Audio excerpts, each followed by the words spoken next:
अजर अमर गुण निधि सुत होऊ, करऊ बहुत रघुनायक छोऊ। अर्थात यदि मनुष्य पूरी श्रद्धा और विश्वास से इनकी शरण में आ जाए तो तुलसीदास जी की तरह वह भी राम, लक्ष्मण और हनुमान जी के दर्शन पा सकता है। शास्त्रों पुराणों में कलयुग में कई घटी घटनाओं से पता चलता है कि आज भी श्री राम के प्रिय हनुमान जी इस धरती पर विराजित है। लेकिन तुलसीदास जी के अलावा क्या किसी ने भी उनका दर्शन किया है?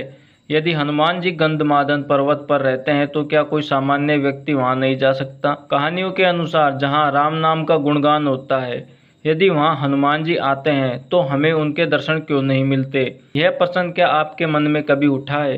कहते हैं कि हनुमान जी सर्व सामर्थ्य है, ब्रह्मांड का कोई भी कार्य नहीं है जो वे पूरा ना कर सके। कुछ ऐसे ही विद्वान भी है जिन्होंने हनुमान जी का दर्शन किया है। आज भी कुछ ऐसे स्थान हैं जहां स्वयं हनुमान जी आते हैं और अपने भक्तों को दर्शन देते हैं। अब आप सोचेंगे कि कहीं मैं कैंची धाम की बात तो नहीं कर रहा, लेकिन ऐसा नहीं है। तो फिर हनुमान जी अतुलित बल के स्वामी हैं, उनकी शक्ति अनंत है, लेकिन जब उन्हें सच्चे हृदय से देखेंगे तो आप पाएंगे कि वे सदा अपने आराध्य की भक्ति में लीन रहते हैं। हनुमान जी को माता सीता व प्रभु श्री राम ने धरती के अंत तक रहने का वरदान दिया। वे अजर और अमर है, लेकिन कलयुग की कई सत्य घटना जिनसे पता चलता है कि आज भी हनुमान जी अपने भक्तों से मिलने के लिए आते हैं। त्रेता युग, द्वापर युग के साथ कलयुग में भी वे विराजित हैं, लेकिन कहाँ हैं, आइए जानते हैं। बहुत से लोगों का कहना है कि क्या हनुमान जी बंदर प्रजाति से थे या उनकी कोई अन्य प्रजाति। तो दोस्तों, हनुमान जी का जन्म कपि नामक वानर जाति में हुआ था। एक शोध के अनुसार प्रभु श्री राम का जन्म 10 जनवरी 5114 ईस्वा पूर्व अयोध्या में हुआ। श्री राम के जन्म से पूर्व हनुमान जी का जन्म हो चुका था। लगभग 7129 वर्ष पूर्व हनुमान जी का जन्म हुआ था। शोध के अनुसार आज से 9 लाख वर्ष पूर्व एक ऐसी विलक्षण वानर जाति भारतवर्ष में विद्वान थी जो आज से 15 से 12 हजार वर्ष पूर्व लुप्त हो चुकी है। इस जाति का नाम था कपि और हनुमान जी भी इसी जाति से संबंधित थे। हनुमान जयंती और हनुमान महोत्सव में पहले क्या अंतर है वह भी हम जान ही लेते हैं। दोस्तों, हनुमान जयंती साल में 2 बार मनाई जाती है। वाल्मीकि रामायण के अनुसार हनुमान जी का जन्म कार्तिक माह के कृष्ण पक्ष की चतुर्दशी तिथि को हुआ था। चैत्र शुक्ल पक्ष की पूर्णिमा को हनुमान जयंती क्यों मनाई जाती है, इससे जुड़ी एक पौराणिक कथा है। एक बार बचपन में हनुमान जी को भूख लगी तो उन्होंने आसमान में सूर्य को देखा और वे उसे फल जानकर उसे खाने के लिए दौड़ पड़े।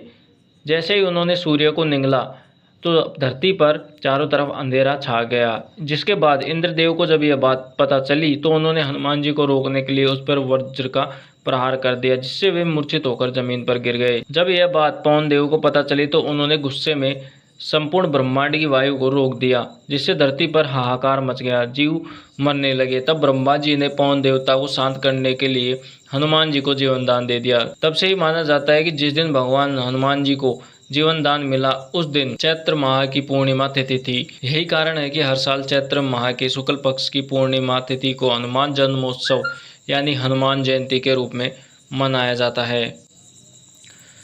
मातंग। दोस्तों, आपको बता दें कि मातंग एक ऐसी जनजाति है जो कि श्रीलंका के अन्य कबीलों से बिल्कुल अलग थलग है। इनकी संख्या बहुत ही न्यूनतम है।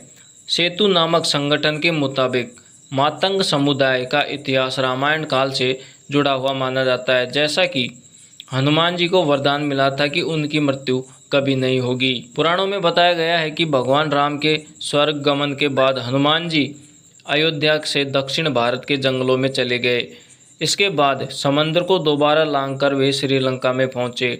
जब वहां पर रुके हुए थे तब मातंग कबीले के लोगों से उनकी मुलाकात हुई और उन लोगों ने हनुमान जी की बहुत सेवा की, जिसके बदले में हनुमान जी ने इस कबीले के लोगों को ब्रह्म ज्ञान का बोध करवाया।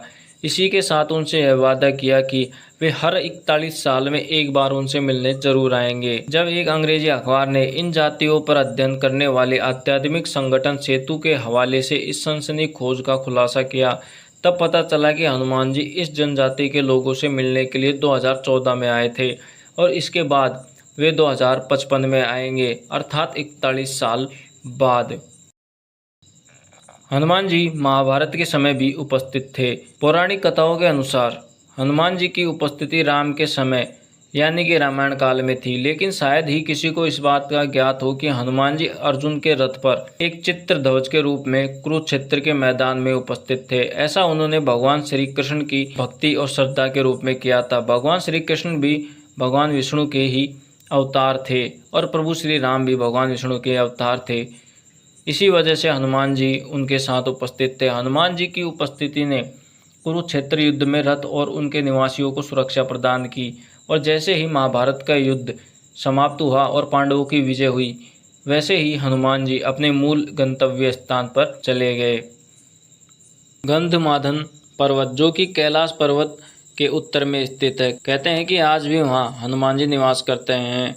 कैलाश पर्वत के उत्तर दिशा की ओर एक जगह है जहाँ हनुमान जी आज भी निवास करते हैं। हनुमान जी के इस निवास स्थल का वर्णन कई ग्रंथों, पुराणों, शास्त्रों में भी मिला है। हनुमान जी को माता सीता ने अमरता का वरदान प्रदान किया था। जब वे प्रभु श्री राम का संदेश लेकर माता सीता के पास पहुंचे थे, तब माता सीता ने उन्हें अमर होने का वरदान दिया था। कलयुग में हनुमान जी गंधमादन पर्वत पर निवास करते हैं। एक कहानी के अनुसार जब अपने अज्ञातवास के समय हिमवंत पार करके पांडव गंधमादन के पास पहुंचे, तब पांडवों में भीम सहस्त्र दल कमल लेने के लिए गंधमादन पर्वत के वन में पहुंचे। तब उन्होंने वहां हनुमान जी को आराम करते हुए देखा, तो भीम ने उनसे अपनी पूंछ को मार्ग से हटाने के लिए कहा। हनुमान जी ने कहा कि तुम स्वयं ही हटा दो, लेकिन भीम अपनी पूरी ताकत लगाकर भी उनकी पूंछ नहीं हटा पाए।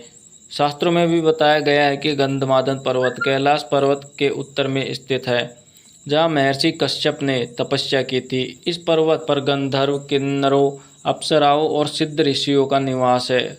इस कारण इस शिखर पर किसी वाहन से पहुंचना भी असंभव माना जाता है। फेसबुक के फाउंडर मार्क जुकरबर्ग और एप्पल के संस्थापक स्टीव जॉब की प्रेरणा का स्थल कैची धाम ही माना जाता है। यहाँ नीम करोली बाबा का कैची धाम आश्रम इनके अलावा कई सफल लोगों के लिए प्रेरणा स्रोत साबित हुआ। कहते हैं कि नीम करोली वाले बाबा हनुमान जी के अवतार हैं। एप्पल की नींव रखने से पहले स्टीव जॉब कैची धाम आए थे। यहीं उनको कुछ अलग करने की प्रेरणा मिली थी। जिस वक्त Facebook founder mark Zuckerberg Facebook को लेकर कुछ तय नहीं कर पा रहे थे, तो स्टीव जॉब ने ही उन्हें कैची धाम जाने की सलाह दी। उसके बाद जुकरबर्ग ने यहाँ यात्रा की और एक स्पष्ट विजन लेकर वापस लौटे। मंदिर चारों ओर से ऊंचे ऊंचे पहाड़ों से घिरा हुआ है और मंदिर में हनुमान जी के अलावा भगवान राम, माता सीता और देवी दुर्गा के भी छोटे छोटे मंदिर बने हुए हैं। किंतु कैची धाम मुख्य रूप से बाबा नीम करोली और हनुमान जी की महिमा के लिए प्रसिद्ध है। यहाँ आने वाला व्यक्ति अपनी सभी समस्याओं को दूर करके जाता है। कहते हैं कि कैची धाम में भी स्वयं हनुमान जी विराजमान हैं। हनुमान जी ने हिमालय पर्वत पर रामायण अपने नाखूनों से, लेकिन जब तुलसीदास अपनी रामायण हनुमान जी को दिखाने वहां पहुंचे, तो उनकी रामायण देख वह दुखी हो गए, क्योंकि वह रामायण बहुत ही सुंदर लिखी गई थी तथा तुलसीदास की रामायण हनुमान जी के द्वारा लिखित रामायण से फीकी लग रही थी। हनुमान जी ने जब तुलसीदास जी के दुखी मन को देखा, तो उन्होंने अपने द्वारा लिखित रामायण को मिटा दी।